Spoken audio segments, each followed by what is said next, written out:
You are 12 years old, living in a small rural village in Ming Dynasty, China. The year is 1570. Your home is simple: wattle walls, a thatched roof, dirt floors. Your days are filled with chores, helping your mother, fetching water, and occasionally playing in the dust near your family's worn-out shack. Life is hard but predictable. Then one afternoon, a lacquered carriage rolls in from the capital. Its black shine reflects the summer sun. It doesn't belong here. A government official steps out, flanked by attendants. He wears embroidered silk, his hands gloved, his face unreadable. The villagers gather, quiet and tense. These visits rarely bring anything good. You're called forward. He doesn't ask for your name. He inspects your teeth, your skin, your posture, and especially your feet. He speaks very little. His eyes are not unkind, but they are clinical. This is not a conversation. It's an evaluation. The official speaks with your father. No negotiation is made. A pouch of silver is passed into your father's hands. He does not look at you as he takes it. You are not being sold into marriage. You are not going to a noble household to work.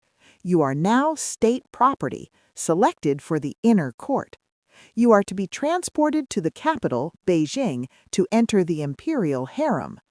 You don't fully understand what this means. Few girls do. What you do know is that your life as a daughter has ended. You are taken immediately. You are not allowed to pack anything. The journey begins by cart with other girls, most your age or slightly older. None of you speak much. The guards riding alongside carry weapons. You don't know if they are there to protect you or to prevent you from running. After days of travel, you reach Beijing. The walls of the Forbidden City rise before you, massive, red, and silent. You are marched through tall gates, then handed over to court eunuchs. Their presence is unsettling. Their voices are high-pitched and mannered, their expressions distant. They do not treat you cruelly, but their indifference is a message in itself. You are here to be processed, not welcomed. You are taken to a hall where physical inspections begin. It is clinical and cold. You are stripped along with the others and examined again. Height, skin tone, foot size, and physical symmetry are all assessed. One girl is removed because of a birthmark on her back. Another is dismissed due to a slight squint in her left eye. You are kept. Your small feet, though unbound, are seen as a sign of potential. If they had not yet been bound, they will be now. Foot binding is not universal, but in elite settings it is expected. Your feet are wrapped tightly, your toes curled under your soles. Bandages are applied with force. Bones crack. The pain is not momentary. It becomes a daily reality. The belief is that tiny, arched feet represent refinement and obedience. Beauty in this world is not about nurture. It is about control. You will spend the next year learning to walk again. Your new home is not a room, but a system. A section of the Forbidden City designated for junior concubines in training. You are not yet considered a true consort. You are at this stage simply a candidate, a servant in rank, but under careful watch. You are introduced to basic court protocol. You learn how to kneel, how to serve tea, how to bow, how to walk without raising your eyes, and how to dress. You are taught how to address senior women, eunuchs, and imperial inspectors. Silence is valued. Obedience is rewarded. Mistakes are remembered. You begin each day before dawn. You are responsible for cleaning your quarters and attending to assigned senior consorts. Some are kind, most are not. You quickly learn that the Forbidden City is not a sanctuary. It is a political machine. Everyone is watching. Everyone is competing. You are given training in calligraphy, embroidery, music, and how to speak softly and slowly, not to express yourself, but to serve and entertain. The goal is not education, it is transformation. You are being molded into someone who may one day be summoned by the emperor. Whether that day comes or not depends on your appearance, your demeanor, and your ability to avoid error. The senior concubines pay little attention to you, but their silence is not protection, it is distance. Their status depends on not being associated with the lower ranks. A few glance at you only to correct your posture or reprimand a misstep. You learn quickly that being invisible is safer than being noticed. Rumors circulate among the younger girls, stories of former concubines who disappeared. Some say they were dismissed, others claim they were imprisoned or executed for violating palace rules. You don't know what is true. What you do know is that no one speaks of these women by name. The food is plain but sufficient. The sleeping quarters are shared with straw mats and mosquito nets. There are no luxuries. Your body aches from the training and the constant pressure to present yourself correctly. You are rarely alone, and you begin to forget what silence felt like in the countryside. Here, everything is structured, regulated, and recorded.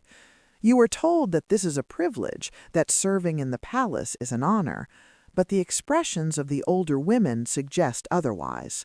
Few smile, fewer speak freely. As months pass, you are no longer the newest. Other girls arrive, and now you see them with the same silent caution. You begin to understand the hierarchy, how fragile it is, and how quickly it can change. At 13, you are still a child, but inside the Forbidden City, childhood ends with the closing of the gate. You are now part of the imperial household, not a guest, not even a servant.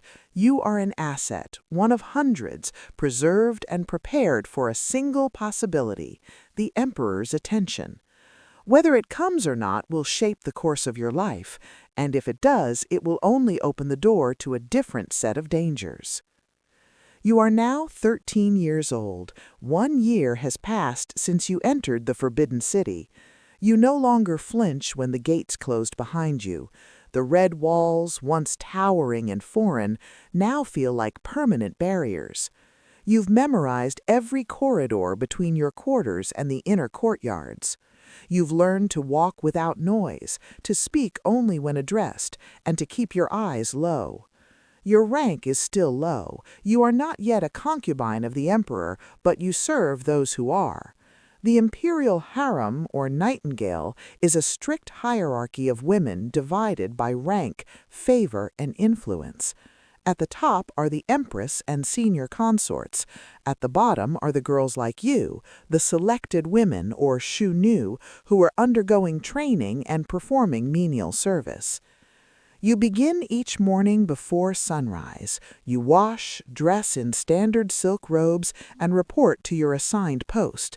Today, you're tasked with assisting a second-ranked consort, a woman who has served the emperor for over a decade.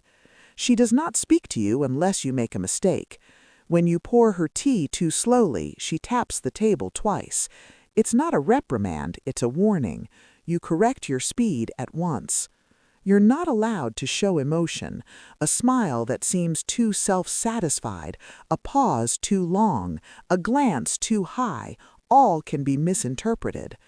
The women above you are not family. They are not mentors. They are competitors, and they guard their positions with quiet precision. You learn to read tone, to notice subtle shifts in posture, to recognize when not to speak. These are survival skills, not social ones. The rules are never fully explained. Some are written. Never speak to a man unless ordered. Never leave your assigned quarters after nightfall. Never disobey a eunuch. But most rules are unwritten, enforced by custom and punishment. You learn them the hard way. The girl in the bed next to yours whispered back to a senior consort last week. She hasn't returned. No explanation was given. You begin to understand that power in the harem is fragile, but also absolute. The emperor is distant, almost mythic. You've never seen him, only heard of his preferences from the lips of senior women and eunuchs. But everything in your life revolves around the possibility of him noticing you. Being summoned to his presence is rare. Being invited back a second time is rarer still. Yet it is the only path upward. The competition for that opportunity is quiet but constant. Girls adjust their posture when a senior eunuch walks by. They practice fan gestures in private. Some exchange information in whispers. Who is favored this week? Who fell out of grace? Who cried in front of the emperor's mother? Even minor missteps can be career-ending. One afternoon, a girl from your cohort spills a drop of soup during service. She's taken away and returned hours later, her knuckles swollen. Bamboo rods are used as correction. Another girl is accused of speaking to a guard too long. She is removed permanently. The guards, like the eunuchs, are not allies. The harem is not a place of protection. It is a controlled environment where any infraction is considered willful disobedience. You hear rumors passed carefully in hushed voices. A senior concubine once spilled wine on a nobleman. She was dismissed from court and never heard from again. Another was caught sending letters to her family, which is strictly forbidden without permission. She was reportedly confined to a sealed room for months. Whether all of these stories are true doesn't matter. They shape your understanding. The palace is not ruled by justice, but by order. Your physical training continues. You practice walking on bound feet, which still ache daily. The bones are permanently altered, and the pain never fully leaves. But you've learned to smile through it. Pain is private. Visible suffering is a sign of weakness. By now, you've learned that favor is not earned by merit, but by perception. You've been taught how to carry yourself, how to hold a fan, how to speak in metaphors. Intelligence is valuable only when it can be disguised as grace. You've begun to adjust your expressions, your gestures, even your tone of voice, not out of vanity, but out of necessity. This is not performance, it is self-preservation. When you're not serving, you are being watched. Eunuchs are everywhere. They manage your schedules, report your behavior, and enforce discipline. While technically powerless outside the palace, within it they are the gatekeepers. They determine who is promoted and who is silenced. You've learned never to challenge them. You keep your head down and your body moving. Each day repeats with small variations: scrubbing floors, pouring tea, fetching silk garments, attending ceremonial drills, always in silence, always with care. One mistake could end your progress, or worse, your life. But amid the rigidity, you begin to understand the subtle codes of power. A well-timed bow, a favor returned discreetly, a respectful nod to a consort in passing. You begin to map the informal networks, the women who have influence, the eunuchs who respond kindly to gifts of embroidery or ink, the servants who speak too much. These observations will become more important than any official instruction.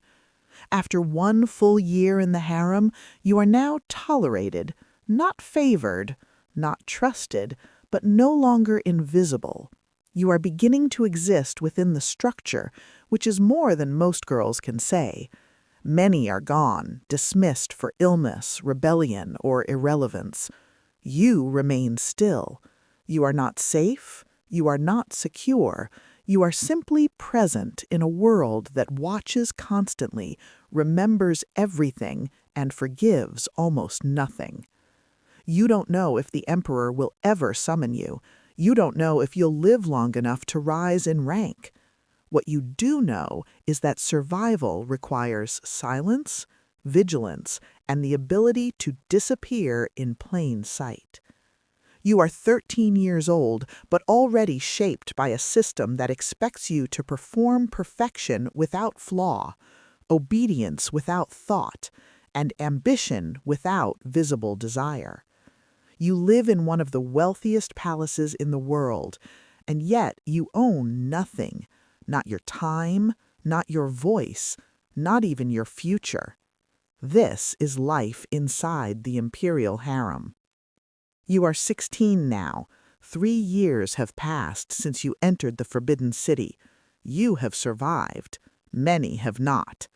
The corridors are quieter than when you first arrived, but the silence is deceptive. Beneath the polished floors and painted walls, tension circulates like stagnant air. You are still a concubine in training, unmarried, unpaid, and largely unnoticed. But your place in the harem is more secure than it was. You know the rhythms now. You know how to move without being watched, and how to be noticed without speaking. Then, one evening, everything changes. You are summoned. The message is brief and direct, delivered by a eunuch whose expression gives away nothing. You are to attend the emperor that night. No explanation, no assurance of return, just an instruction. The other women do not speak to you as you prepare. No one offers advice. You bathe, dress in robes selected by the senior attendants, and are powdered by servants who say nothing as they work. You are carried to the imperial chambers in a curtained sedan, your bound feet wrapped tightly, useless for walking. The chamber doors close behind you. No one speaks of what happens inside. What follows is not recorded, not discussed, and not optional.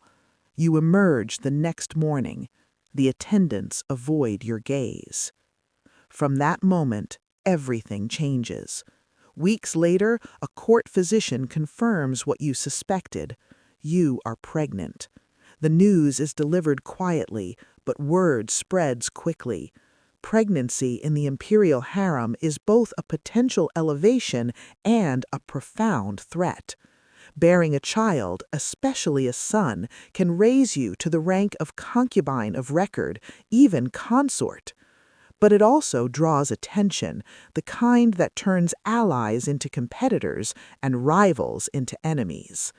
You are assigned better quarters. You are given new robes, better meals, and a personal maid. Your name begins to appear on formal rosters. The eunuchs speak to you more carefully now, but the women above you take notice. They begin to observe you more closely. Their silence shifts into calculation. Within weeks, the rumors begin. One senior consort hints that you bribed the physician. Another accuses you of poisoning her tea. The emperor's mother, the Empress Dowager, the highest-ranking woman in the harem, summons you. Her power is unmatched even by the emperor himself. She examines you without emotion. Her questions are precise and cold. Who have you spoken to? What have you eaten? Who attends your quarters? She says nothing of the accusations, but her gaze lingers too long. You are returned to your quarters, but that night your food is left untouched. You wait. Nothing happens. The next morning, your maid tells you the accuser has been reassigned to an outer residence. Nothing is confirmed, nothing is written, but the warning is clear. Your status protects you for now. You give birth several months later, a son. The announcement is made discreetly. A few gifts arrive. A few eunuchs bow lower than usual. The child is removed from your quarters and placed under the care of official wet nurses in the Palace of Eternal Spring, where children of imperial blood are raised. You are allowed to visit at set times. You see him only briefly, sleeping, wrapped in silk, watched over by guards and servants. You are not allowed to hold him for long. Still, the birth elevates your rank. You are granted the title of concubine of the 5th rank, one of many, but no longer among the lowest. You are expected to attend more formal events, dress with greater precision, and adhere to a new level of scrutiny. With elevation comes risk. The women who once ignored you now whisper when you enter a room. Some are polite, others are not. One offers you a hairpin as a gift. You decline. Later, a maid tells you it was rumored to be poisoned. The political atmosphere in the harem grows heavier. The emperor rarely visits now. His time is divided among dozens of women.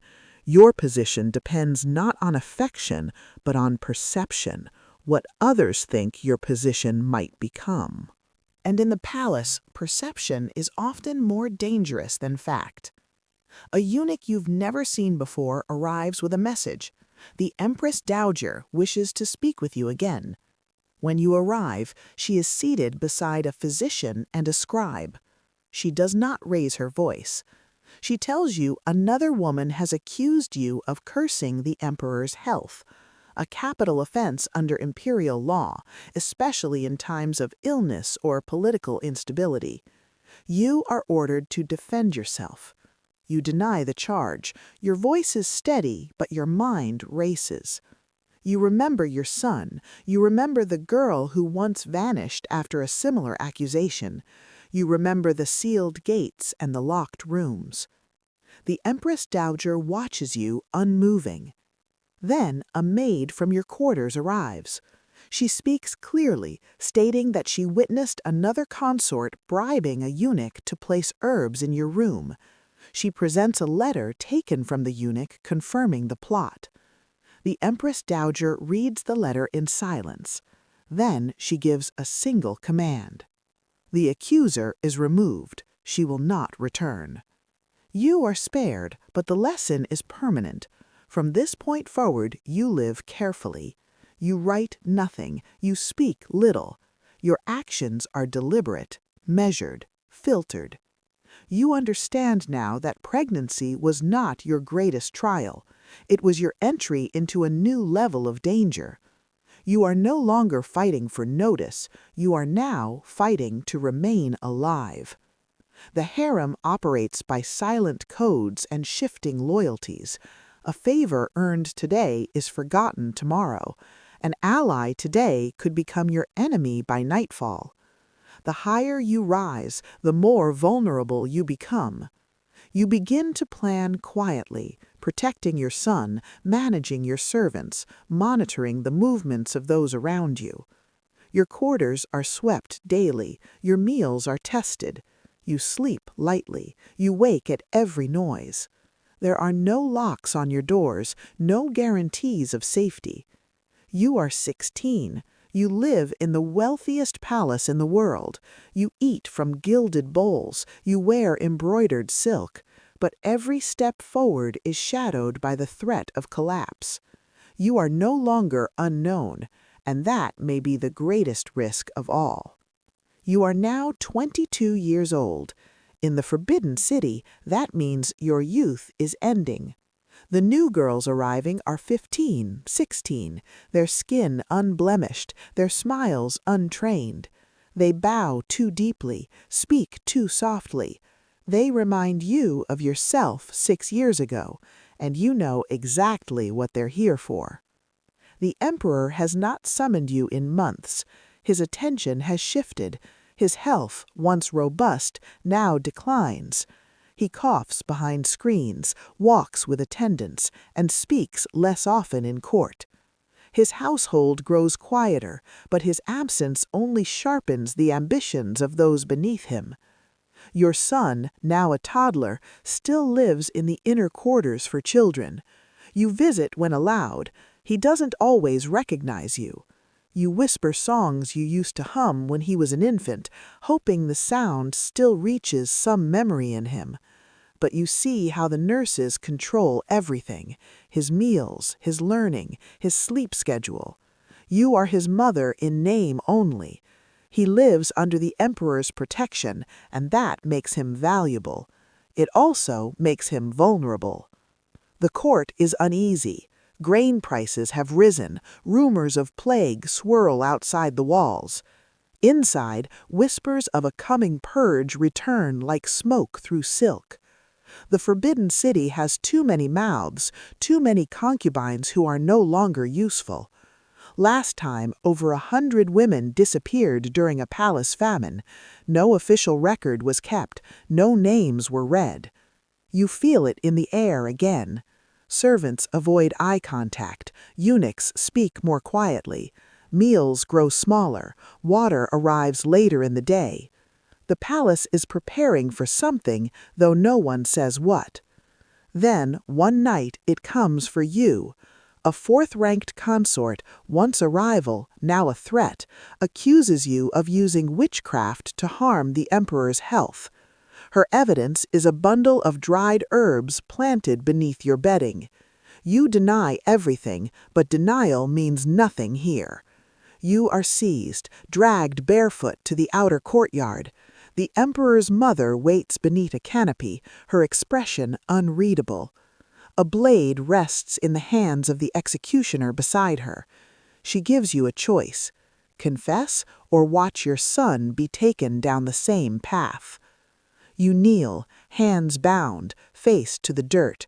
Your throat is dry, you can barely breathe. You do not confess. Instead, you wait. And then, just before the sentence is spoken, your maid appears. She carries a stolen letter. It reveals the plot. A eunuch bribed by the pearl earring consort had planted the herbs. The plan was not just to remove you, but to clear the path for her son. The Dowager Empress reads the letter in silence. She speaks only once. The consort is taken away. You never see her again. You are released, but the message is clear. Survival is not a victory, it is only a delay. You do not sleep that night. The next day, you arrange for your son to be smuggled out of the palace. A distant cousin's family in a rural province agrees to take him. It is illegal, it is dangerous, but it is the only chance he has to live beyond the walls that are closing in. You see him one last time before he is taken. You do not cry, you do not speak. You simply hold him until the maid gently takes him from your arms. You watch him disappear into the shadowed corridor, and then you return to your quarters in silence. Weeks pass, then months. You cough often now. Your lungs burn at night. Your feet, long since bound and broken, are infected. The physicians visit the emperor daily, but they do not come for women like you. You lie on a threadbare mat, the silk robes now thinned with age. The girls you once trained now train others. They still bow when they see you, but their eyes slide past you, already focused on their own ascent. You are 25 years old. Your name is known by few. Your body is failing. You are no longer useful to the emperor, but you remain. And that, in this place, is a quiet rebellion, because you have survived what most could not. You navigated the palace without a family name, without protection, and without losing the part of yourself that still remembers who you were before the gates closed. You raised a son, protected him, and sent him away from the very life that consumed you. Your breath grows shallower, the nights longer. One evening, the lamps outside your door are not lit. The silence tells you what is coming. Your final thoughts are not of the palace, not of the emperor, but of the boy whose name cannot be spoken aloud. You hope he forgets you. You hope he lives. Your last breath slips out without ceremony. No record will mark it. No inscription will carry your story. The palace continues. Silk walls rustling, blades hidden in sleeves, new girls practicing their bows. But somewhere beyond the walls, your son walks on unbound feet. You were never just decoration. You were not a jewel in a crown. You were a body in a system built to consume you. But even within walls designed to erase, you resisted in silence. And somewhere, your legacy breathes. If this story stayed with you, don't leave in silence. Like the video, leave a comment with your thoughts, and subscribe to uncover more buried truths.